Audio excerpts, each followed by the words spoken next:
Welcome to another planet. It's pretty spectacular. This is ridiculous. This is the coolest location for a cafe. You can't even see it. Okay. Welcome to the mirror. I don't know if I can touch you. This is a Saudi hug. Okay guys, welcome to the Elephant Rock.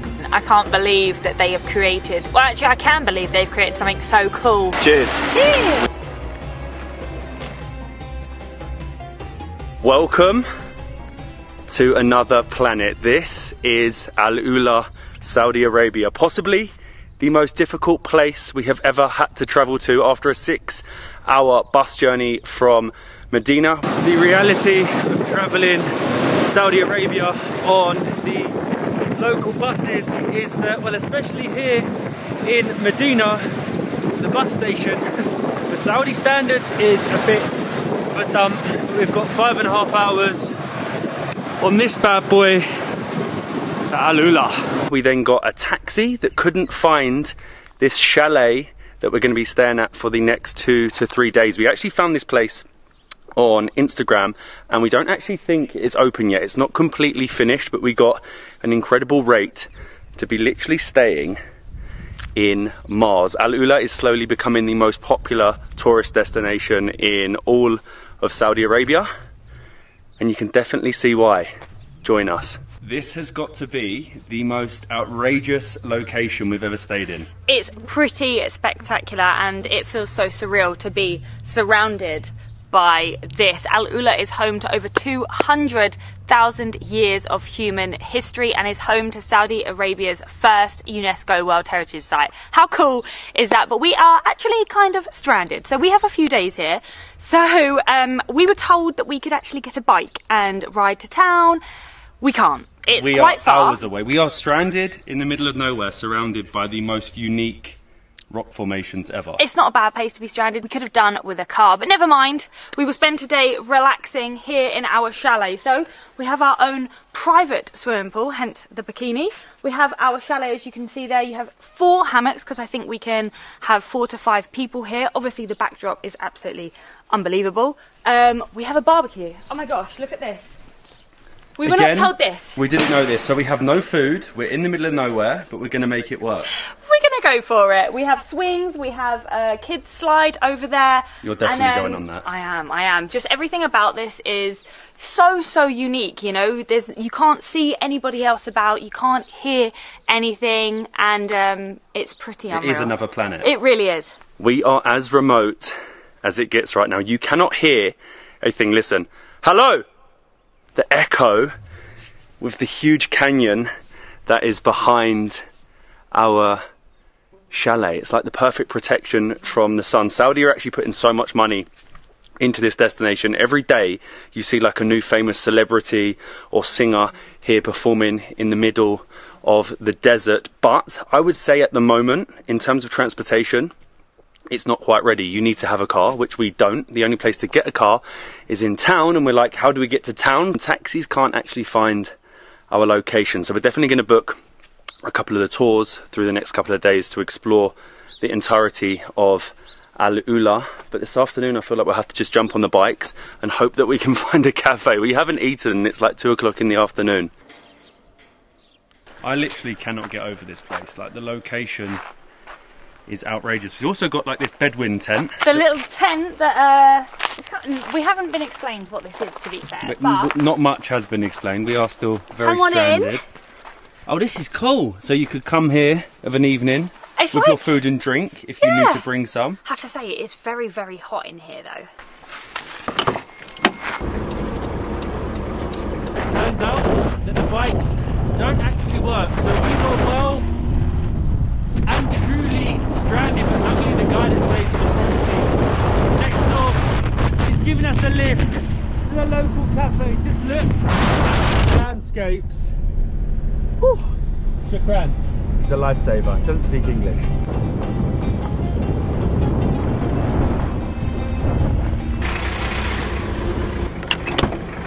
Shukran. Thank you so much. Goodbye.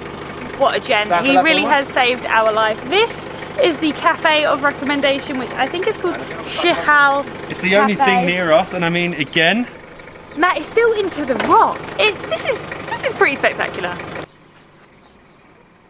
This is ridiculous. It really is built into the rock face. I've never seen anything like it, and also I kind of haven't heard that you had to pay entrance fee even though we're coming for lunch. We had to pay 10 riyals per person, even though we need to eat. We need to eat. It's been 24 hours.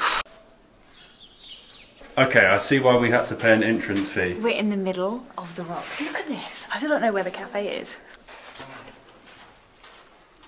You literally have got to dodge underneath the caves to get through to the cafe. Is the cafe this way? Yeah. It is. Thank you. Okay, this is the most unique place I have ever been to. Look at this. Wow. Just to go for some breakfast. We are walking between two different rock faces. It's almost like a narrow gorge, but wow, Molly, this is unreal. This is insane. You would never have thought that those tiny little passages would lead you out into the cafe in the middle of the rocks. Oh God. Thank you. This is the coolest location for a cafe ever. Turns out they don't have lunch, so we have a couple of snacks and we have a Saudi coffee. Look, it comes with this little, oh my God, a little teapot. Have you got the capabilities? I still never got over the fact. You were good with your hands. I'm good. I still didn't get over the fact that like Saudi coffee is like this murky yellow colour, but it's in the middle of a canyon. Yeah, it's an incredible place to drink some Saudi coffee. So all of this came to around 11 English pounds, and for breakfast and lunch, I have a date cake. Oh God, so good. At least it's healthy, traditional, but I hate sweet things in the morning.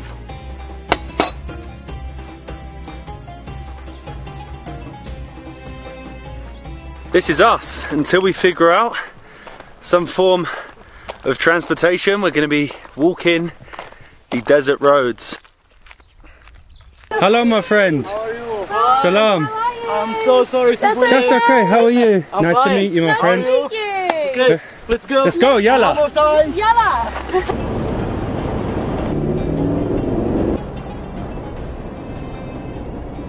So we thought we were going to end up lost, but we actually found a local guide from Al-Ula. His name is Tawfiq. We've met him and he has taken us to the Maraya, the mirrored building, the largest mirrored building in the world according to the Guinness Book of Records, and apparently it's got over 9,000 mirrored panels. This is pretty well. We have Tawfiq for a few hours, so he's going to show us some of the best things to do. Can you believe this? You can't even see it. It looks like it's just reflecting the wilderness, but this is insane. Only in Saudi. This is absolutely insane. So this is the real wilderness, the mountains, the rock formations behind me, and there is the mirrored building which is also a concert hall. Oh my God, it is unbelievable. Look at the shape of this thing. It holds up to 600 people, and we're actually lucky because supposedly if there isn't a festival on or a concert, you can't actually access this area. Wow, like Molly said, only in Saudi. So this is Tawfiq, who has very generously given us a couple of hours. Thank you so much. It's my pleasure to be with you here in Al-Ula. Thank you. And you're actually a local. You were born in Al-Ula, and you've seen all the changes in the recent years. And I think I will die in Al-Ula. So I didn't go out, never. Shukran, Habibi. Thank my you pleasure. So much. And this is the mirror. Wow. Honestly, it's just such a unique concept, and apparently in a couple of days Alicia Keys is actually going to be here performing. It's such a shame that we miss it, but I still think that being able to see this... We need to have a photo. Okay. Welcome ready? To the mirror. I don't know if I can touch you. This is a Saudi hug. It is almost an optical illusion. We were driving up to it and we didn't even know that it was here. 5 minutes is long enough. No one wants 9,000 mirrors looking at this ugly mug.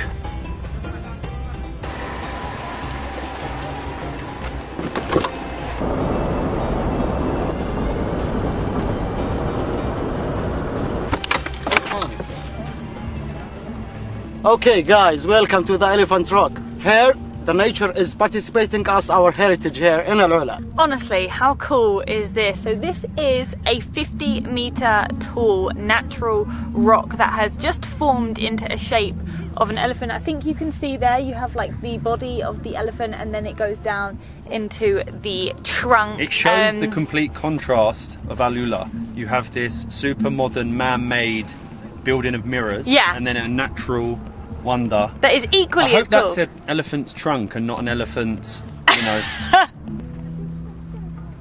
The closer you get, the more you can see how this thing looks like an elephant with the perfect walkway in the center. And actually behind, we've been told, is a brand new burger restaurant that does the best burgers in all of Al-Ula. I think there's some sort of, I can hear music and some sort of festival. Only would you be in the middle of Mars and they've put a fancy state-of-the-art burger restaurant.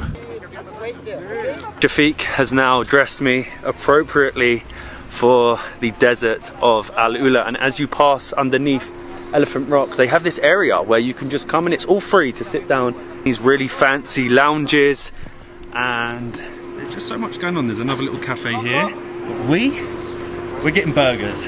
This is and smells so good. It's well recommended, and I can't believe you can sit and have a burger at Elephant Rock.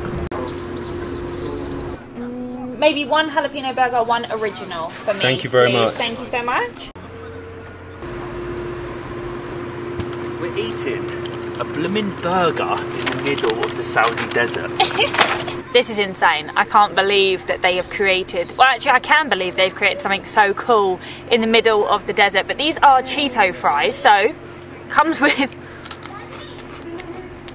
Cheetos and sour cream. And their fries are good. And then, what we didn't realise is they give you mini burgers, so you actually get 4, even though we only paid for 2, but they're like small ones. So this is a jalapeno burger. Oh my god. It's madness. We are in the middle of the desert, next to a like 200,000-year-old rock. And they are eating burgers. Better than Five Guys? Amazing burgers. I was about to say, I think they are a close contender with Five Guys. Good morning from Mars, otherwise known as Al-Ula, Saudi Arabia. What a legend Tawfiq was. He just shows again, I know I keep going on about it, how great Saudi hospitality is. He took 2 hours out of his evening to show us some of the best spots in the area. The Mirror, Elephant Rock, there's so many contrasts and so many amazing things to see in Al-Ula, but they have fixed the bikes at our accommodation and we are just finishing our morning workout. Look at this place. This is our front drive. This is me arriving home in Al-Ula, Saudi Arabia. This is absolutely Majnoon. Look at this place.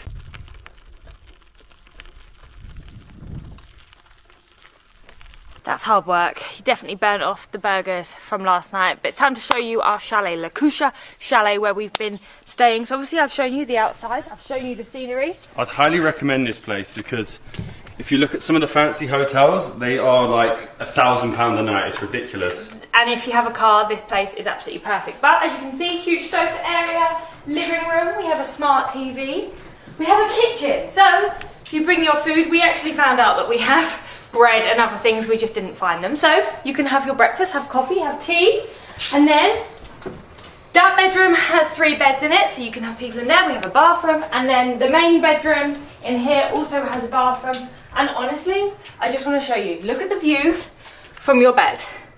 It's insane. Unbelievable.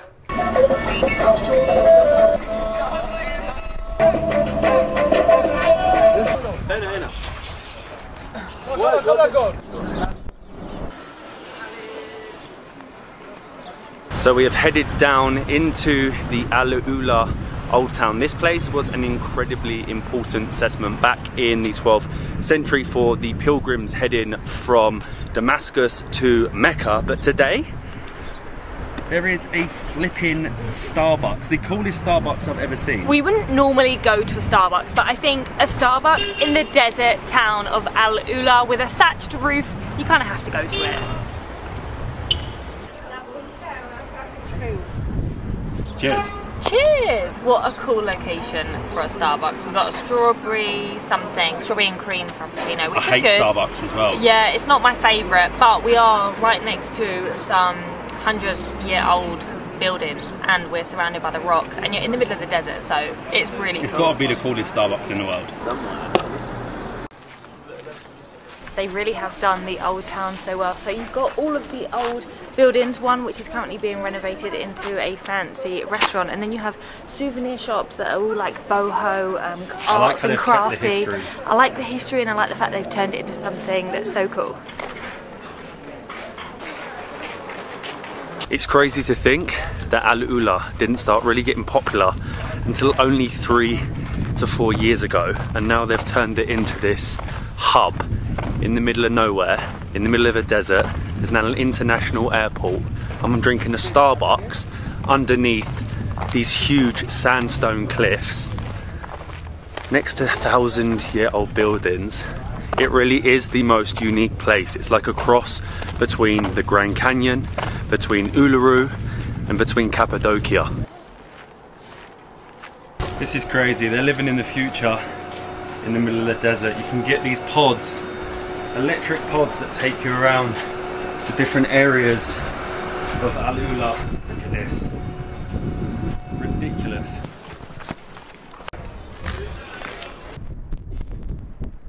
This right here is the view that we're hoping to get from right up here. Old town, the mountains behind. Plan was to head up this. No, I'm not pointing at it. That's the citadel of Al-Ula, but apparently the only way to go up there is to book a tour, which is $20 each, which seems a lot to just have a viewpoint of the old town. We just thought, like, imagine going up here and you've got the actual traditional old town buildings for sunset. Would be great, but $20? No chance.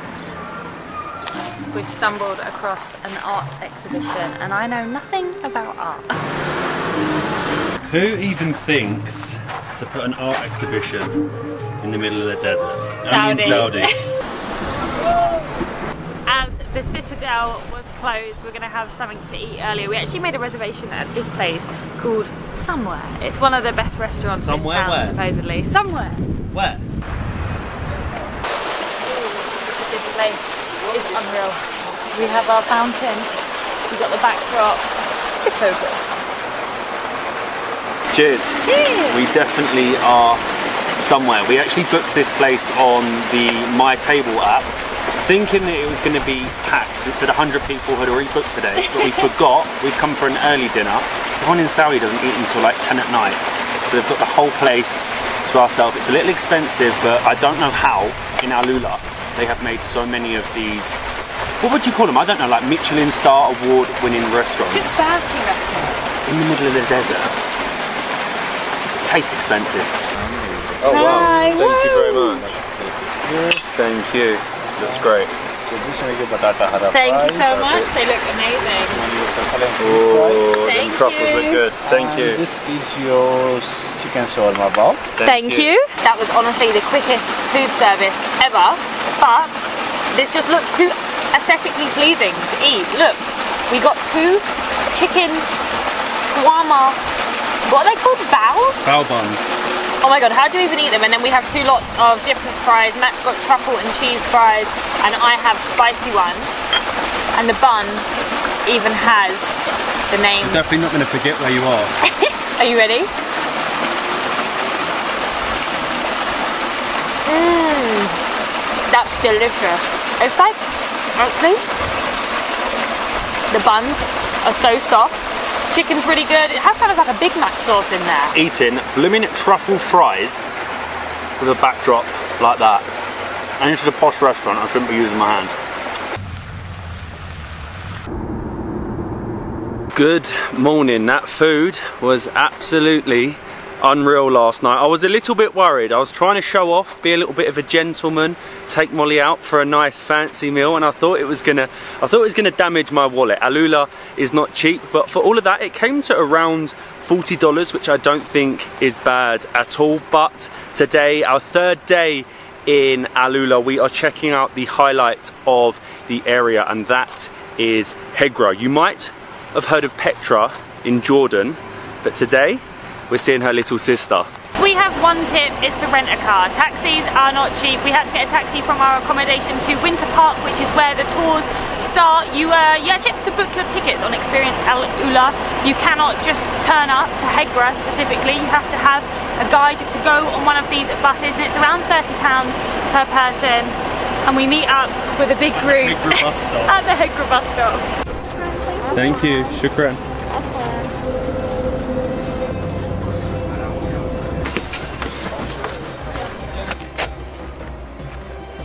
This is amazing. This is the first of the 4 stops that we will be checking out in Hegra today. You actually get as long as you want at each stop, so the buses drop you off and then you can jump on the next bus whenever you are free, which I think is really good. And Hegra was home to the Nabatean people. Of course, they first settled in Petra, and when they were in search of water along their route, they made it here, set up their city, and there's over 100 tombs, which I don't think you can explore anyway, not at least for this one, but look at them, the way they're just carved into the side of the rock. I don't see how they can still stand with like the intricate carvings, like just sitting in the middle of a rock in the middle of the desert.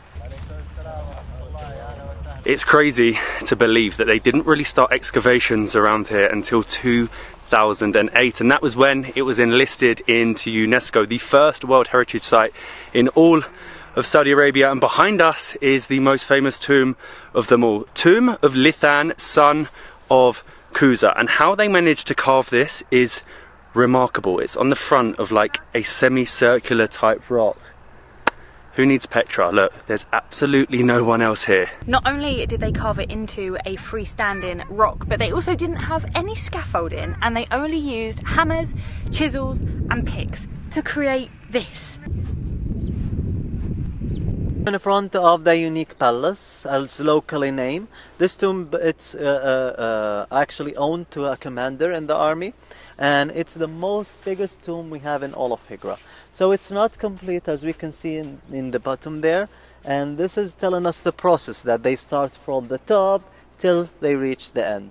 And over there they have stopped because the scientists actually was wondering because of that. So that's why they started to study the certificate. What? It's not complete. Why? And when they study the certificate, they discover that it's only mentioned the owner name. So there's no wife, no generation. So they believe he was a single, a bachelor, and died in the battlefield and buried there. It's crazy to think that over 2,000 years ago, people came with their camels and their caravans from Petra and produced something as magical as this. To think at the most famous tomb, we were the only ones there. Like, it's just Can incredible. you imagine that in Petra? Yeah, you're just not going to get it. I definitely recommend coming in the afternoon as well. As you can see, we also have stop number 3, which is Girls Mountain, to ourselves, and they believe there's over 30 tombs here, and over 20 of them were women that were buried in the tombs, hence why it's called Girls Mountain. We are literally surrounded by a wall of tombs. And number 26 is the only tomb in Hegra that you are allowed in. Quick, run. Here we go. I'm gonna slip. Oh wow. Look at like echoes. So this is what the inside of a tomb in Hegra looks like. You can see where they would put the bodies in the tomb. Oh wow, this is what they carved them for.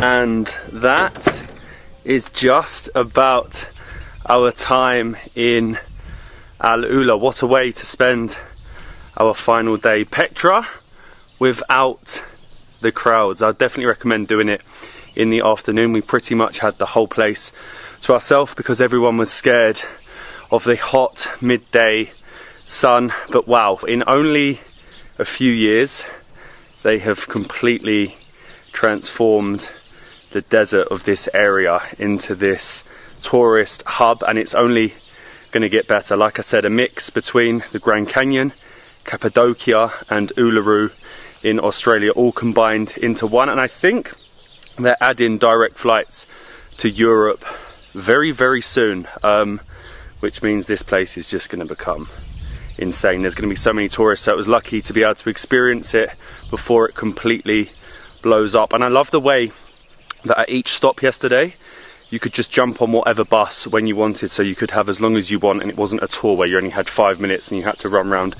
Really, really enjoyed it. I would definitely come back here in the future. It has been the highlight of our trip in Saudi Arabia, but we are now heading to a little town in the middle of nowhere called Buraida to see a man about a camel. We'll see you in the next one.